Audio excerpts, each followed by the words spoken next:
ولید کیسے مسلمانوں کے دشمن تھے، اتنا آپ صلی اللہ علیہ وسلم کے خلاف دشمنی کی، لڑے، تلوار کے زور سے زیر نہیں ہوئے۔ آپ صلی اللہ علیہ وسلم جانتے تھے خالد بن ولید بڑا غیرت والا آدمی ہے، 70 صحابہ کو خالد بن ولید نے قتل کروایا ہے غزوہ احد میں، اسلام دشمنی میں، لیکن آپ صلی اللہ علیہ وسلم کی بصیرت دیکھو، یہ نہیں کہ ان کو بس کسی طرح مار دو، انہوں نے 70 افراد کو شہید کروایا، نہ آپ صلی اللہ علیہ وسلم جانتے تھے غیرت مند ہے تبھی تو لڑ رہا ہے، غیرت کا غلط استعمال میں لڑ رہا ہے، لیکن یہ ان کو یہ کنفیوژن ہے کہ یہ صحیح ہے اور ہم کیا ہیں، غلط ہیں، یہ سمجھ رہے ہیں ہم نے ان کے باپ دادا کے دین پہ حملہ کیا ہے، حالانکہ اصل ان کے باپ دادا کا دین وہی ہے جو ہم پیش کر رہے ہیں، جہالت ہے، غلطی ہے، کسی طرح ان کو زیر کرو۔ ایسا غیرت مند آدمی اگر ہمیں مل گیا تو کس کے لیے کام کرے گا؟ جو ہمارے مخلص لڑاکا اللہ کے لیے لڑنے والے 70 کو شہید کر سکتا ہے، وہ اسلام دشمن جو اللہ کے لیے نہیں لڑتے ان کا کیا کرے گا؟ تو آپ صلی اللہ علیہ وسلم نے کیسی بہترین تدبیر کی۔ السلام علیکم ناظرین، میرا نام راشد علی ہے۔ دوستوں امید کرتا ہوں کہ آپ سب لوگ خیریت سے ہوں گے، اچھے ہوں گے، زبردست ہوں گے اور بڑھیا ہوں گے۔ اللہ پاک آپ تمام لوگوں کو خوش رکھے۔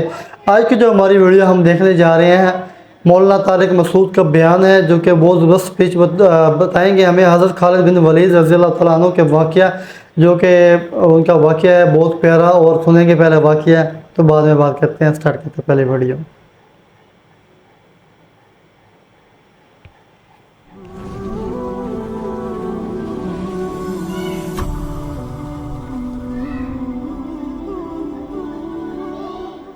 خالد ابن ولید کیسے مسلمانوں کے دشمن تھے، اتنا آپ صلی اللہ علیہ وسلم کے خلاف دشمنی کی، لڑے، تلوار کے زور سے زیر نہیں ہوئے۔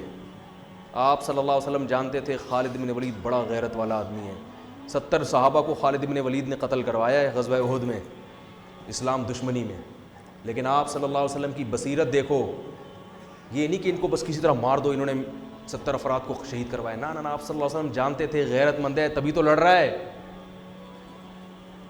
غیرت کا غلط استعمال میں لڑ رہا ہے، لیکن یہ ان کو یہ کنفیوژن ہے کہ یہ صحیح ہے اور ہم کیا ہیں، غلط ہیں، یہ سمجھ رہے ہیں ہم نے ان کے باپ دادا کے دین پہ حملہ کیا ہے، حالانکہ اصل ان کے باپ دادا کا دین وہی ہے جو ہم پیش کر رہے ہیں، جہالت ہے، غلطی ہے، کسی طرح ان کو زیر کرو۔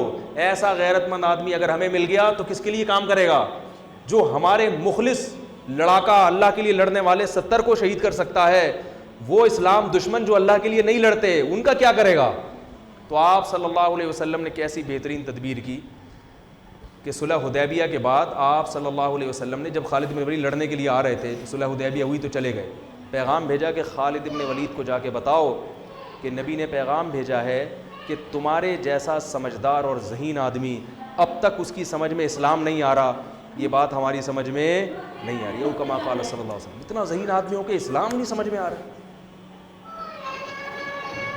خالد بن ولید نے جب یہ سنا اور متاثر ہوئے، انسان اپنی تعریف سن کے خوش ہوتا ہے، عزت دار لوگ جو ہے نا وہ پیشانی سے پکڑ کے گالیاں دے کے نہیں لین پہ آتے، وہ عزت دار آدمی آپ اس کو اچھے الفاظ سے دین کی طرف بلاؤ گے تو وہ آ جائے گا۔ قادیانی بھی اگر دین پہ لانا چاہتے ہو نا، اور وہ اس میں آپ کو نظر آتا ہے کچھ، تو پھر آپ کو اس سے بہت محبت سے بات کرنی پڑے گی، یہ نہیں جا کے صاحب گئے نا ایک قادیانی کو دعوت دینے کے لیے، کتے جیسی تیری شکل ہے، اس طرح کی بات مجھے اچھا نہیں لگ رہا ممبر پہ بات کرنا، کتے جیسی تیری شکل، تو تبلیغ کرنے جا رہا ہے، کیا کرنے جا رہا ہے بھائی، اس کو وہ آئے گا۔ تو خالد بن ولید کا دل کیا ہو گیا، تلوار سے نہیں، آرام سے، لڑائی سے ہمیں زیر، اس کا مطلب بزدل ہم ڈر گئے، نہ آرام سے۔ خالد بن ولید آئے اور اسلام قبول کیا، اور پھر آپ صلی اللہ علیہ وسلم نے کہاں بھیجا ان کو؟ غزوہ موتا میں۔ 3000 کی لڑائی 3 لاکھ سے تھی تقریباً، مجھے پورے اعداد ابھی یاد نہیں ہے، اور آپ صلی اللہ علیہ وسلم نے ان کو کمانڈر بنا کے نہیں، عام فوجی بنا کے بھیجا۔ 3 صحابہ کو، جن میں جعفر طیار بھی تھے جو نجاشی کے سامنے تقریر کر کے آئے تھے، وہ میں بھی جلدی سے مکمل کر کے بیان ختم کرتا ہوں، ان میں حضرت جعفر طیار وہ بھی تھے، 2 صحابی اور تھے جن میں آپ صلی اللہ علیہ وسلم کے منہ بولے بیٹے زید ابن حارثہ، جو انتہائی چہیتے حب رسول اللہ، جب کوئی سفارش کرنی ہوتی تھی نا کسی نے، تو حضرت زید ابن حارثہ کو جا کے لوگ بتاتے تھے کہ نبی ان کی بات کو مسترد نہیں کریں گے۔ ایسے چہیتے کو، ایسے چہیتے کو آپ صلی اللہ علیہ وسلم نے میدان جنگ میں بھیج دیا کہ بھئی رومی حملہ کر رہے ہیں, 3 لاکھ کا لشکر ہے. اتنے چہیتے کو بھیجا آپ صلی اللہ علیہ وسلم نے. یہ آپ کی بھی قربانی تھی. جھوٹا نبی ہوتا کہتا ہے ابے بھائی اپنے اپنوں کو یہاں رکھو, ٹھیک ہے. کوئی جھوٹا نبی ہوتا ہے نا, کیا کہتا ہے, ابے ان کو تو نہیں, وہ ادھر بھیجو. تبھی آپ دیکھ لیں آج کل جو سیٹ اپ چل رہا ہے نا, چھوڑو ابھی میں زیادہ آگے نہیں جاؤں گا. آج کل جو عجیب سا سیٹ اپ چل رہا ہے, اپنے اپنے یہاں دوسرے وہاں, تو ایسا سیٹ اپ چل رہا ہے آج کل. تو نبی صلی اللہ علیہ وسلم نے زید ابن حارثہ کو بھیجا اور جعفر طیار کو, دوسرے عبداللہ ابن رواحہ تھے یا کیا نام تھا ان کا, ایسے مجھے ذہن سے نکل رہا ہے. تو وہ جی عبداللہ ابن رواحہ رضی اللہ عنہ, آپ صلی اللہ علیہ وسلم نے فرمایا ان میں اگر یہ ایک شہید ہو جائیں تو یہ امیر ہیں, یہ شہید ہو جائیں تو یہ امیر. اور مسجد نبی میں آپ صلی اللہ علیہ وسلم بیٹھ گئے. 3 لاکھ کا مجمع ہے اور ادھر تھوڑے سے لوگ ہیں, اور دفاعی جنگ تھی, یہ اقدامی نہیں تھی. ان کو مدینہ آنے سے روکنا تھا. رومی انگریز ہیں. رومی کون تھے؟ جن کو آج انگریز کہا جاتا ہے نا, یہ ان کی اولادیں, انہی کی اولادیں جن سے یہ صحابہ کی لڑائی ہوئی تھی. تو وہ یہ بڑے اس وقت بھی بڑے منظم ہوتے تھے. یہ نبی صلی اللہ علیہ وسلم کی ایک روایت ہے, فرمایا تقوم الساعہ والروم اکثر الناس, قیامت قائم ہوگی پھر بھی رومی دنیا میں زیادہ ہوں گے. تو ایک تابعین نے جب یہ حدیث سنی, انہوں نے کہا کہ میں یہ ساری قومیں دنیا سے ختم ہو رہی ہیں, اسلام کی تلوار کے نیچے آ رہے ہیں, رومی رہیں گے آخر تک, تو کوئی ان میں یقیناً کوالٹی ہوگی جس کی وجہ سے مسلمان ان کو قرب قیامت تک ہی, گورے تبھی تو دیکھو نا اب تک ہیں, اتنی بڑی بڑی طاقتیں ہیں. باقی روم اور فارس غائب ہو گئے, پتہ ہی نہیں کہاں. اتنی بڑی بڑی طاقتیں تھیں جو ان سے زیادہ مضبوط تھی رومیوں سے. تو انہوں نے جب اپنا خفیہ نمائندہ بھیجا نا کہ ان میں دیکھیں یہ کیا ان کی کوالٹی ہے جس کی وجہ سے یہ ایسی شکست نہیں ہوگی, ان کو ان سے جنگ رہے گی. تو انہوں نے یہ نوٹ کیا کہ ان کی کوالٹی یہ ہے. دیکھو صحابہ بھی سیکھتے تھے غیر مسلموں سے بھی, غیر مسلموں میں سے بھی سیکھتے تھے ان کے اندر کیا کوالٹی ہے, تاکہ وہ کوالٹی ہم اپنے اندر بھی پیدا کریں. کون سی بات ہے ان میں, تو وہ سیکھنے کے لیے گئے.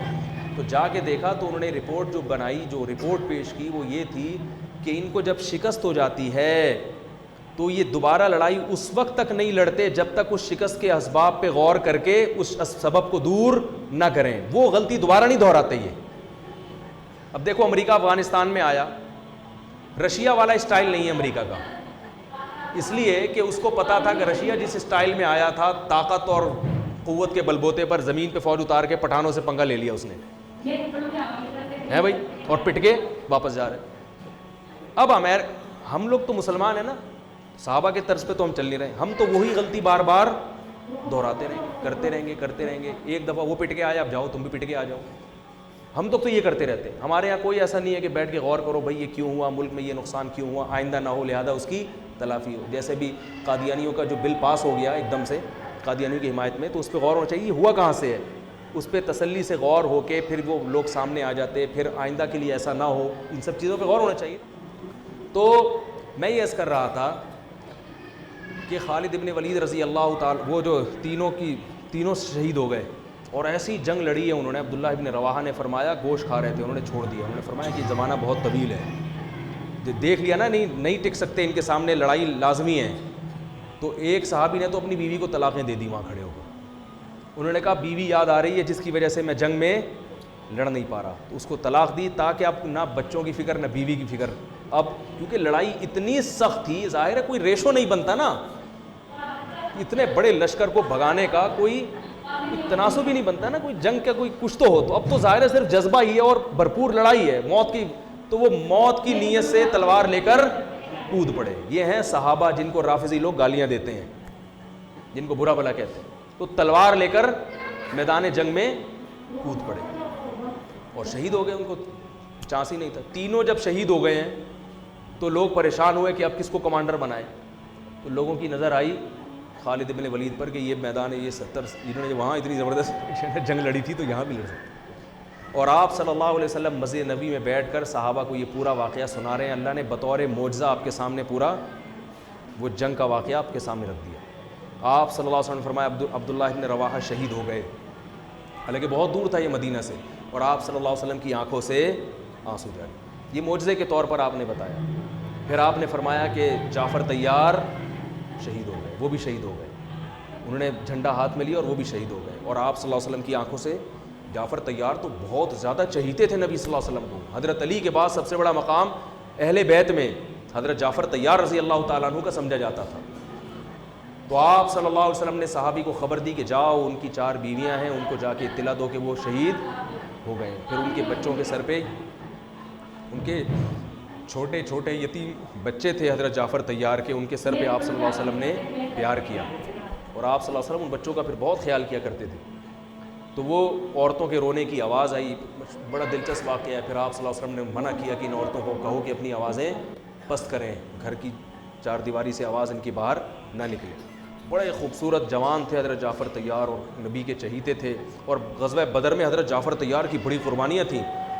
جب یہ آیا ہے نا کافروں کا لشکر بدر میں سامنے، اور کافروں کے سردار آئے کہ حل میں مبارز کوئی ہے ہم سے لڑنے والا، یعنی پہلے ہم سے لڑے، پھر ہم دونوں میں سے کوئی قتل ہوگا تو پھر جنگ شروع ہوگی. ایسے بھی تھے.